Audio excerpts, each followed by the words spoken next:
Hi friends, നമ്മൾ 9ാം ക്ലാസ്സിലെ 3ാമത്തെ അധ്യായമായിട്ടുള്ള parallel lines സമാന്തര വരകൾ എന്ന ചാപ്റ്ററാണ് ഡിസ്കസ് ചെയ്തുകൊണ്ടിരിക്കുന്നത്. അതിലെ പേജ് നമ്പർ 51 മിഡ് സെക്ഷൻ അഥവാ മധ്യഭാഗം എന്ന ടോപ്പിക്കാണ് നമ്മൾ ഡിസ്കസ് ചെയ്യാൻ വേണ്ടി പോണത്.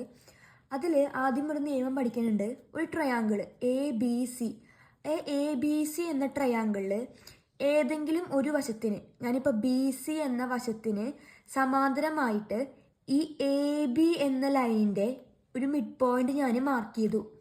ആ പോയിന്റിൽ നിന്ന് മൂന്നാമത്തെ വശത്തേക്ക് ഒരു വര വരച്ചു കഴിഞ്ഞാൽ ആ വരയും ഇതിൻ്റെ മിഡ് പോയിന്റിൽ കൂടെ ആയിരിക്കും എന്ത് ഉണ്ടാവുക, പാസ് ചെയ്യുന്നുണ്ടാവുക. റിപ്പീറ്റ് ചെയ്യാം. ഈ ബി സി എന്ന വശത്തിന് സമാന്തരമായി വരയ്ക്കുകയാണ് ഒരു വര. അതെങ്ങനെയാണ്? ഈ ട്രയാങ്കിളിൻ്റെ ഒരു വശത്തിൻ്റെ മധ്യബിന്ദുവിൽ നിന്ന് മൂന്നാമത്തെ വശത്തിൻ്റെ വശവുമായി കൂട്ടി യോജിപ്പിച്ച് കഴിഞ്ഞാൽ അതും ആ വരയുടെ എ സി എന്ന വരയുടെ മധ്യബിന്ദുവിലായിരിക്കും കൂട്ടിമുട്ടുന്നുണ്ടാവുക. അപ്പോൾ ഞാൻ ഒരു റൂള് പറയുകയാണെങ്കിൽ ഇവിടെ പേര് കൊടുക്കുകയാണ് പി ക്യു. ഈ പി ക്യു എന്ന ലൈന്, പി ക്യു എന്നത് ബി സി എത്രയാണോ അതിൻ്റെ പകുതിയായിരിക്കും. ബി സിയുടെ പകുതിയായിരിക്കും ഈ പി ക്യു. അല്ലെങ്കിൽ തിരിച്ച് പറയുകയാണെങ്കിൽ പി ക്യുവിൻ്റെ ഇരട്ടിയായിരിക്കും ബി സി. ഈ റൂൾ ഉപയോഗിച്ചിട്ടാണ് നമുക്ക് പേജ് നമ്പർ 53 ചോദ്യങ്ങൾ ചെയ്യാനുള്ളത്. അതിലെ ആദ്യത്തെ ചോദ്യം: ചിത്രത്തിൽ ഒരു ത്രികോണത്തിൻ്റെ വശത്തിൻ്റെ മധ്യബിന്ദുക്കൾ യോജിപ്പിച്ച് മറ്റൊരു ത്രികോണം വരച്ചിരിക്കുന്നു. ഇവിടെ നീല ത്രികോണം ഉണ്ട്, അതിൻ്റെ ഉള്ളിൽ ഒരു പച്ച ത്രികോണം. വലിയ ത്രികോണത്തിൻ്റെ ചുറ്റളവ് ചെറിയ ത്രികോണത്തിൻ്റെ ചുറ്റളവിൻ്റെ എത്ര മടങ്ങാണ് പരപ്പളവോ? ഈ വലിയ ത്രികോണത്തിൻ്റെ ചുറ്റളവ് എന്ന് പറയുന്നത് ചെറിയ ത്രികോണത്തിന് ചുറ്റളവിൻ്റെ എത്ര മടങ്ങാണ്? അതുപോലെ വലിയ ത്രികോണത്തിൻ്റെ പരപ്പളവ് എന്ന് പറയുന്നത് ചെറിയ ത്രികോണത്തിൻ്റെ എത്ര മടങ്ങാണ്? അതാണ് നമുക്ക് ചെയ്യാനുള്ളത്. അപ്പോൾ ആദ്യം ഞാൻ ത്രികോണം വരച്ചിട്ടുണ്ട്.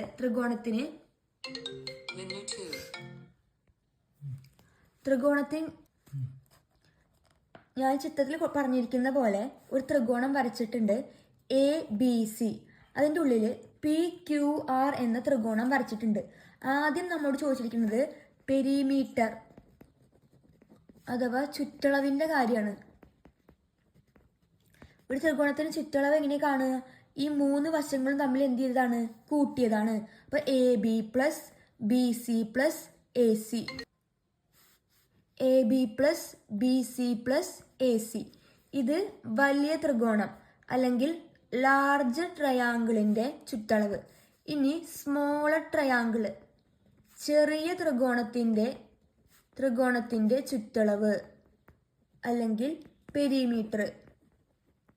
ഇങ്ങനെ കാണുക: P Q plus P R plus R Q, P Q plus P R plus Q R. ഇനി നമ്മളിതിനെ ബി സി, അതേപോലെ എ ബി എ സി, മൂന്ന് വശങ്ങളുണ്ട്. ഇതിനെ നമ്മൾ ഈ ചെറിയ ത്രികോണത്തിൻ്റെ ചുറ്റളവിനെ വലിയ ത്രികോണത്തിൻ്റെ ചുറ്റളവിൻ്റെ വശങ്ങളുടെ ടേംസിൽ എഴുതാൻ വേണ്ടിയിട്ട് പോവുകയാണ്. അതായത് പി ക്യു എന്ന് പറയുന്നത് ബി സിയുടെ പകുതിയാണ്. അപ്പോൾ പി ക്യുവിൻ്റെ പകരം ഞാൻ ഹാഫ് ബി സി എന്ന് എഴുതി. പ്ലസ് ഇനി പി ആർ ഇതാണ് വശം. പി ആർ എന്ന് പറയുന്നത് എ സിയുടെ പകുതിയാണ്. അപ്പോൾ ഹാഫ് എ സി. ഇനി ക്യു ആർ എന്ന് പറയുന്നത് എ ബിയുടെ പകുതിയാണ്. ഹാഫ് എ ബി എന്ന് എഴുതി. ഇനി ഈ മൂന്നിലും ആര് കോമൺ ആണ്? ഹാഫ് കോമൺ ആണ്. അപ്പോൾ half into A B A C B C, A B plus A C plus B C എന്ന് എഴുതി. ഇത് നമുക്ക് എന്താണ് കിട്ടിയത്? ഈ വലിയ ത്രികോണത്തിൻ്റെ പരപ്പളവും ചെറിയ ത്രികോണത്തിൻ്റെയും പരപ്പളവും. ഇത് നമ്മൾ ചെയ്തപ്പോൾ ഇത് മൂന്നും വലിയ ത്രികോണത്തിൻ്റെ പരപ്പളവിൻ്റെ പകുതി ആണ് ചെറിയ ത്രികോണത്തിൻ്റെ പരപ്പളവ് എന്ന് പറഞ്ഞാൽ. ഇത് മൂന്നും വലിയ ത്രികോണത്തിൻ്റെ സൈഡുകളുടെ പെരിമീറ്റർ. കണ്ട, ഇത് മൂന്നും തമ്മിൽ കൂട്ടിയപ്പോൾ നമുക്ക് വലിയ ത്രികോണത്തിൻ്റെ ചുറ്റളവാണ് കിട്ടിയത്. അപ്പോൾ half into perimeter of larger triangle, വലിയ ത്രികോണത്തിൻ്റെ ചുറ്റളവ് ആണ് നമുക്ക് കിട്ടിയത്. ഈ വലിയ ത്രികോണത്തിൻ്റെ ചുറ്റളവിൻ്റെ പകുതി ആയിരിക്കും ചെറിയ ത്രികോണത്തിൻ്റെ ചുറ്റളവ്. Perimeter of small triangle. നമ്മളോട് വലിയ ട്രയാങ്കിളിൻ്റെ പെരിമീറ്റർ ആണ് കണ്ടെത്താൻ പറഞ്ഞിരിക്കുന്നത്. വലിയ ട്രയാങ്കിളിൻ്റെ പെരിമീറ്റർ കാണാൻ വേണ്ടിയിട്ട് എന്ത് ചെയ്യുക, ഈ ബൈ 2നെ ഇങ്ങോട്ട് കൊണ്ടായ എന്തായി, ഇൻറ്റു ആയി. അപ്പോൾ നമുക്ക് വലിയതിൻ്റെ കിട്ടും. അപ്പോൾ ഞാനിവിടെ എഴുതുകയാണ്, വലിയ ത്രികോണത്തിൻ്റെ ചുറ്റളവ്, perimeter of larger triangle equal to 2 into perimeter of small triangle. Perimeter of small triangle 2 into ചെറിയ ത്രികോണത്തിൻ്റെ ചുറ്റളവ്. ഇതാണ് ഒന്നാമത്തേതിൽ ഫസ്റ്റ് ചോദ്യം. ഇതിൽ പെരിമീറ്ററിൻ്റെ കാര്യം നമ്മൾ കണ്ടെത്തി. ഇനി ഇതുപോലെ ഏരിയ കണ്ടെത്തണം. രണ്ടാമത്തെ ചോദ്യം ഏരിയയുടെ കാര്യമാണ് ചോദിച്ചിരിക്കുന്നത്. അത് പ്രൂവ് ചെയ്യാൻ വേണ്ടിയിട്ട് നമ്മൾ 2 ട്രയാങ്കിൾ എടുക്കുക. ട്രയാങ്കിൾ പി ക്യു ആറും പി ആർ ബിയും. ഈ 2 ട്രയാങ്കിളാണ് എടുക്കുന്നത്. അപ്പോൾ consider triangle P Q R comma triangle P B R consider ചെയ്യാണ്. ഇതിൽ P B equal to Q R എന്നെടുത്തു. P B equal to P ബിയും ക്യു ആറും ഈക്വലാണ് എന്നെടുക്കുകയാണ്. ഈ പി ബി എന്ന് പറയുന്നത് എ ബിയുടെ പകുതിയാണ്. P B equal to half A B. അതുപോലെ ക്യു ആർ എന്ന് പറയുന്നത് ക്യു ആർ എന്ന് പറയുന്നത് എ ബിയുടെ പകുതി, ഈ വശത്തിൻ്റെ പകുതി. അപ്പോൾ Q R equal to half of A B എന്നെടുത്ത്. ഇനി ഞാൻ എടുക്കുകയാണ് P Q equal to B R. P Q equal to B R, ഈ വശവും ഈ വശവും. ഇതിൽ പി ക്യു എന്ന് പറയുന്നത് ബി സി. പി ക്യു എന്ന് പറയുന്നത് ബി സിയുടെ പകുതി, ഹാഫ് ബി സി. അതുപോലെ ബി ആർ എന്ന് പറഞ്ഞാലും മൊത്തം ബി സിയുടെ പകുതി, ഹാഫ് ബി സി. ഇനി അടുത്തതായിട്ട് P R equal to P R. ഈ 2 ട്രയാങ്കിളിൽ ഈ പി ആർ എന്താണ്, കോമൺ സൈഡാണ്, പൊതുവായ വശം അല്ലെങ്കിൽ കോമൺ സൈഡ്. അപ്പം നമുക്ക് ഈ ട്രയാങ്കിളിൽ 3 സൈഡുകൾ എന്തായി, ഈക്വൽ ആയിട്ടുണ്ട്. അപ്പോൾ ഈ 2 ട്രയാങ്കിളും എന്താണ്, ഈക്വൽ ട്രയാങ്കിളാണ്. Triangle P Q R comma triangle P B R equal triangle, തുല്യ ത്രികോണങ്ങൾ. അതുപോലെ ഇത് തുല്യമാണെങ്കിൽ ഈ 2 ട്രയാങ്കിൾ തുല്യമായിരിക്കും, ഈ 2 ട്രയാങ്കിളും തുല്യമായിരിക്കും. അപ്പം ഞാൻ ഇത് സിമിലർലി എഴുതണില്ല. ഈ 2 ട്രയാങ്കിളും തുല്യം, ഈ 2 ട്രയാങ്കിളും തുല്യമായിരിക്കും. അപ്പോൾ ഏതാണ് സിമിലർലി ഇതുപോലെ triangle P Q R comma triangle R Q C equal, തുല്യം.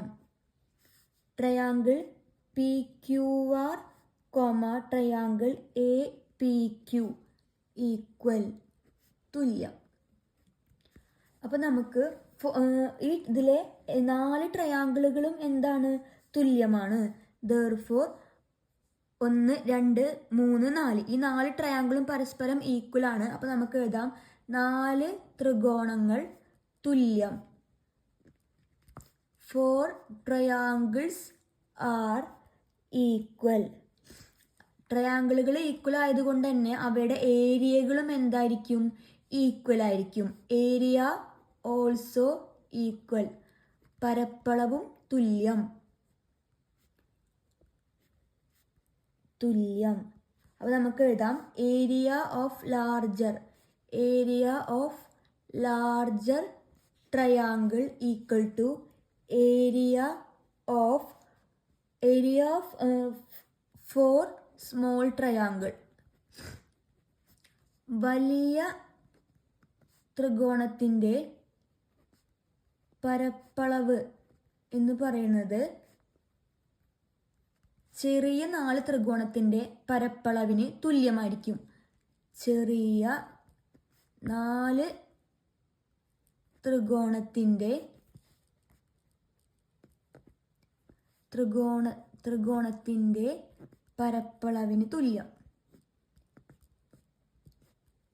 പരപ്പളവിന് തുല്യം. ഇതാണ് ഒന്നാമത്തെ ചോദ്യത്തിലെ രണ്ടാമത്തെ ഭാഗം. രണ്ടാമത്തെ ചോദ്യം, ഈ ചിത്രങ്ങൾ നോക്കൂ. 3 ചിത്രങ്ങൾ അവിടെ കൊടുത്തിട്ടുണ്ട്. കടലാസിൽ വെട്ടിയെടുത്ത ഒരു ത്രികോണമാണ് ആദ്യ ചിത്രം. അതിൽ നിന്ന് വശങ്ങളുടെ മധ്യബിന്ദുക്കൾ യോജിപ്പിച്ച് കിട്ടുന്ന നടുവിലെ ചെറിയ ത്രികോണം വെട്ടിയെടുത്തതാണ് രണ്ടാമത്തെ ചിത്രം. അതിൽ 3 ത്രികോണങ്ങളിൽ നിന്നും ഇതുപോലെ നടുവിലത്തെ ത്രികോണം വെട്ടിമാറ്റിയതാണ് മൂന്നാമത്തെ ചിത്രം. ഒന്നാമത്തെ ചോദ്യം, രണ്ടാമത്തെ ചിത്രത്തിൽ കടലാസിൻ്റെ പരപ്പളവ് ആദ്യ ത്രികോണത്തിൻ്റെ പരപ്പളവിൻ്റെ എത്ര മടങ്ങാണ്? മൂന്നാമത്തെ ചിത്രത്തിലെയോ? അപ്പോൾ ഇത് കണ്ടുപിടിക്കാൻ എളുപ്പമാണ്. ഇതിൽ ഈ ത്രികോണത്തിൻ്റെ ഈ മധ്യബിന്ദുക്കൾ തമ്മിൽ കൂട്ടി യോജിപ്പിച്ചിട്ട് ത്രികോണം വരച്ചിട്ട് ഇത് വെട്ടിയെടുത്തിട്ടുണ്ട്. ചോദ്യം, രണ്ടാമത്തെ ചിത്രത്തിൽ മൊത്തം ത്രികോണത്തിൻ്റെ ചിത്രത്തിൽ കടലാസ് പരപ്പളവ് ആദ്യ ചിത്രത്തിലെ പരപ്പളവിൻ്റെ എത്ര മടങ്ങാണ്? ആദ്യ ചിത്രത്തിലെ പരപ്പളവിൻ്റെ എത്ര മടങ്ങാണ് എന്നാണ് ചോദിച്ചിരിക്കുന്നത്. ഇതിൽ ആകെ എത്ര ത്രികോണങ്ങളുണ്ട്? 4. മൊത്തം 4 ത്രികോണം. മൊത്തം ത്രികോണത്തിൽ 4 ത്രികോണങ്ങളുണ്ട്. ആ 4 ത്രികോണങ്ങളിൽ 3 ഭാഗമായിരിക്കും ആദ്യത്തെ ഉത്തരം. 4ൽ 3 ഭാഗം. രണ്ടാമത് ചിത്രമാണെങ്കിൽ ഇതിൽ മൊത്തം എത്ര ട്രയാങ്കിൾ ഉണ്ട് നോക്കുക. മൊത്തം ഇവിടെ 1, ഇവിടെ 1, ഇവിടെ 1. ഇവിടെ നമുക്ക് ഇവിടെ മധ്യബിന്ദു കൂട്ടി യോജിപ്പിച്ച് നമുക്ക് എന്ത് ചെയ്യാൻ കിട്ടും? ഇവിടെയും ഒരു ട്രയാങ്കിൾ കിട്ടും. അപ്പം മൊത്തം 16 എണ്ണം. അതിൽ ഈ റെഡ് കളറുള്ള ഭാഗം എത്ര ഉണ്ട് നോക്കുക. മൊത്തം റെഡ് കളറുള്ളത് 1 2 3 4 5 6 7 8 9 എണ്ണമാണ് ഉണ്ടായിരിക്കുക. അപ്പോൾ രണ്ടാമത്തേൻ്റെ ഉത്തരം 16ൽ 9 ഭാഗം. ഇതാണ് രണ്ടാമത്തെ ചോദ്യത്തിൻ്റെ ഉത്തരം. മൂന്നാമത്തെ ചോദ്യം, ഒരു മട്ടത്രികോണത്തിൻ്റെ മട്ടമൂലയും വശങ്ങളുടെ മധ്യബിന്ദുക്കളും മൂലകളായി ഒരു ചതുർഭുജം വരച്ചിരിക്കുന്നു. ഒന്നാമത്തെ ചോദ്യം, ഈ ചതുർഭുജം ചതുരമാണെന്ന് തെളിയിക്കുക. ചതുരത്തിൻ്റെ പരപ്പളവ് ത്രികോണത്തിൻ്റെ പരപ്പളവിൻ്റെ എത്ര മടങ്ങാണ്? ഇതാണ് ഒരു മട്ടത്രികോണം. ആ മട്ടത്രികോണത്തിൻ്റെ 3 വശങ്ങളുടെയും മധ്യബിന്ദുക്കൾ യോജിപ്പിച്ച് ഒരു ചതുർഭുജം നിർമ്മിച്ചിട്ടുണ്ട്. ഒരു ക്വാഡ്രിലാറ്ററലാണിത്. ഇതൊരു ചതുരമാണ് എന്ന് പ്രൂവ് ചെയ്യണം. രണ്ടാം ചോദ്യം, ഈ ചതുരത്തിൻ്റെ പരപ്പളവ് ഈ ത്രികോണത്തിൻ്റെ പരപ്പളവിൻ്റെ എത്ര മടങ്ങാണ്? ഇതാണ് രണ്ടാമത്തെ ചോദ്യം. അപ്പം ഞാൻ ചിത്രം വരച്ചിട്ട് നമുക്ക് എന്ത് ചെയ്ത് നോക്കാം. ഇനി ഇതാണ് ത്രികോണം. ഈ ത്രികോണത്തിന് ഞാൻ പേര് കൊടുക്കുകയാണ് ABC. ഇവിടെ കൊടുക്കുന്നുണ്ട് PQR എന്ന് പേര് കൊടുത്ത്. അപ്പോൾ ആദ്യം ഇത് പ്രൂവ് ചെയ്യാൻ വേണ്ടിയിട്ട് ഈ PQRB എന്ന ക്വാഡ്രിലാറ്ററൽ ഞാൻ എടുക്കുകയാണ്. PQRB എടുത്തു. ഇതിൻ്റെ മധ്യബിന്ദുക്കളാണ് കൂട്ടി യോജിപ്പിച്ചിരിക്കുന്നത്. അപ്പം ഞാൻ BR എന്ന് പറയുന്നത് മൊത്തം BCയുടെ പകുതിയായിരിക്കും. Half BC. അതിന് ഇക്വേഷൻ നമ്പർ 1 എന്ന് നമ്പർ കൊടുത്തു. അതേപോലെ തന്നെ P Q P Q P Q P Q എന്ന് പറയുന്നത് ബി സിയുടെ, നമ്മൾ റൂള് പഠിച്ച് ആ പാദത്തിൻ്റെ പകുതി ആയിരിക്കും ഈ വശം എന്ന് പറയുന്നത്. അപ്പോൾ പി ക്യു എന്ന് പറഞ്ഞാൽ ബി സിയുടെ പകുതിയാണ്. അതിന് ഇക്വേഷൻ നമ്പർ 2 എന്ന് കൊടുത്ത്, അത് രണ്ടും ഈ ബി സിയുടെ പകുതിയാണ് ബി ക്യു എങ്കിൽ ഈ പി ക്യുവും ബി ആറും എന്തായിരിക്കും? പാരലൽ ആയിരിക്കും. P Q parallel to B R എന്ന് കൊടുത്തു. ഇനി പി ക്യുവും പാരലാണെങ്കിൽ ഈ പി ക്യുവും ബി ആറും ഈക്വലാണ്. ഇവിടെ നമുക്ക് മട്ടത്രികോണമാണ് എന്ന് ക്വസ്റ്റ്യനിൽ പറഞ്ഞിട്ടുണ്ട്. മട്ടത്രികോണം, അപ്പോൾ ഈ ആംഗിൾ എത്രയാണ്? 90 ഡിഗ്രി. ഇത് മൊത്തം 90 ആണെങ്കിൽ ഈ പി ബി ആറും എത്രയായിരിക്കും? 90 ഡിഗ്രി ആയിരിക്കും. Angle B equal to 90 degree. അങ്ങനെയാണെങ്കിൽ ആംഗിൾ പി ബി ആറും എത്രയായി? 90 ഡിഗ്രി ആയി. ഇത് 90 ഡിഗ്രി ആണെങ്കിൽ ഇതെന്താവും? അപ്പോൾ ഈ പി ബി ക്യു ആർ എന്ന് പറയുന്ന ഒരു ക്വാഡ്രിലാറ്ററൽ ഒരു റെക്റ്റാങ്കിൾ ആണ്. Therefore the quadrilateral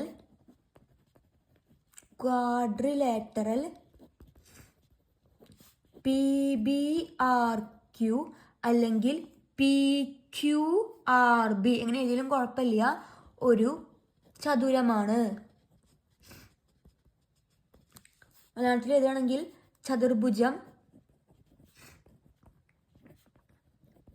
P B R Q ഒരു ചതുരമാണ്. ഇനി രണ്ടാമത്തെ ചോദ്യം ചോദിച്ചിരിക്കുന്നത് ചതുരത്തിൻ്റെ പരപ്പളവ് എന്ന് പറയുന്നത് ത്രികോണത്തിൻ്റെ പരപ്പളവിൻ്റെ എത്ര മടങ്ങാണ്. അപ്പോൾ ആദ്യം അത് പ്രൂവ് ചെയ്യാൻ വേണ്ടിയിട്ട് പരപ്പളവിൻ്റെ എത്ര മടങ്ങാണ് എന്നാണ് ചോദിച്ചിരിക്കുന്നത്. അപ്പോൾ അത് പ്രൂവ് ചെയ്യാൻ ഞാൻ ഇവിടെ ഈ പിയും ആറും തമ്മിൽ കൂട്ടി യോജിപ്പിക്കുമ്പോൾ മൊത്തം ഇവിടെ എത്ര ത്രികോണങ്ങൾ വരും? 1 2 3 4. ഈ മൊത്തം ത്രികോണത്തിൽ എത്ര ഭാഗമാണ് ഈ ക്വാഡ്രിലാറ്ററിലത്തെ ഈ 2 ത്രികോണങ്ങൾ? 2 എണ്ണം. അപ്പം 4ൽ 2 ഭാഗം വെട്ടി ചെറുതാക്കുമ്പോൾ 1/2 എന്ന് വരും. അപ്പോൾ നമുക്കിതൊന്ന് സംഖ്യയായിട്ട് കിട്ടി. ഇതൊന്ന് പ്രൂവ് ചെയ്യാൻ വേണ്ടിയിട്ട് ഞാൻ ആദ്യം എഴുതാണ് area of triangle A B C. ഈ എ ബി സി എന്ന് പറയുന്ന വലിയ ത്രികോണത്തിൻ്റെ പരപ്പളവ് ഇക്വേഷൻ നമുക്ക് അറിയാം, 1/2 ഇൻറ്റു ബി ഇൻറ്റു എച്ച്. അപ്പോൾ ഇതിൽ നമുക്ക് ബിയും വേണം എച്ചും വേണം. ബി എന്ന് പറയുന്നത് ബേസ് ബി സി, എച്ച് എന്ന് പറയുന്നത് ഹൈറ്റ് ഏതാണ്? A B. അപ്പോൾ ബി സി എ ബി നമുക്ക് ഇക്വേഷനിൽ കൊടുക്കാം 1/2 into B C into A B. ഇനി ഇവിടെ എഴുതുന്നുണ്ട് പരപ്പളവ്, മലയാളം മീഡിയം എഴുതാണ് പരപ്പളവ് ത്രികോണം എ ബി സി. ഇനി ചതുരത്തിൻ്റെ പരപ്പളവ്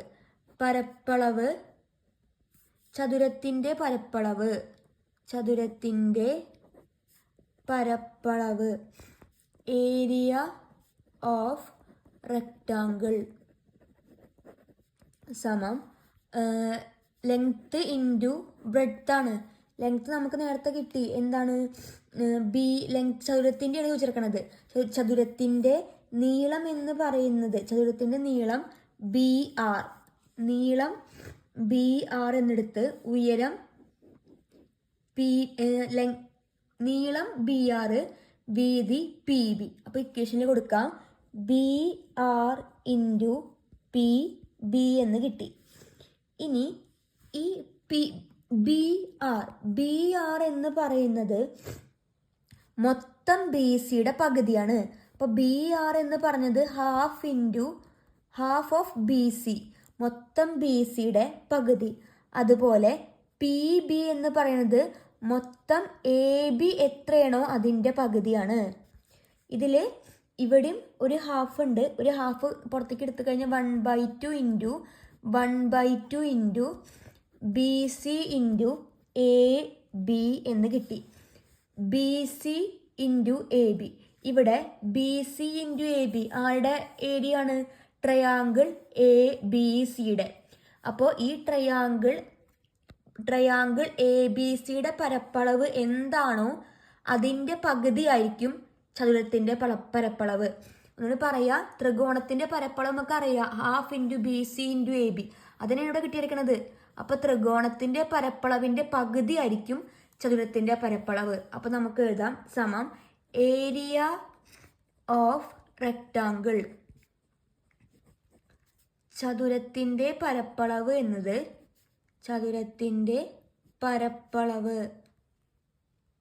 സമം ഹാഫ് ഇൻറ്റു ഏരിയ ഓഫ്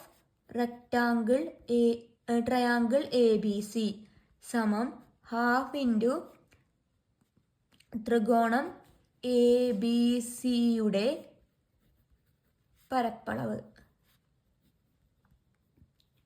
ഇതാണ് പേജ് നമ്പർ 53, 54 വരുന്ന ആദ്യത്തെ 3 ചോദ്യങ്ങൾ. ഇനി 2 ചോദ്യങ്ങൾ കൂടി ചെയ്യാനുണ്ട്. ഞാൻ ഉടൻ തന്നെ അടുത്ത ക്ലാസ്സിൽ അപ്ലോഡ് ചെയ്യാം. എല്ലാവരും നോട്ടുകളൊക്കെ തയ്യാറാക്കി തന്നെ പഠിക്കുക. എന്തെങ്കിലും സംശയം ഉണ്ടെങ്കിൽ കമൻറ്റ് ബോക്സിൽ കമൻറ്റ് ചെയ്താൽ മതി. അടുത്ത ക്ലാസ്സിൽ കാണാം. അതുവരേക്കും ബായ്.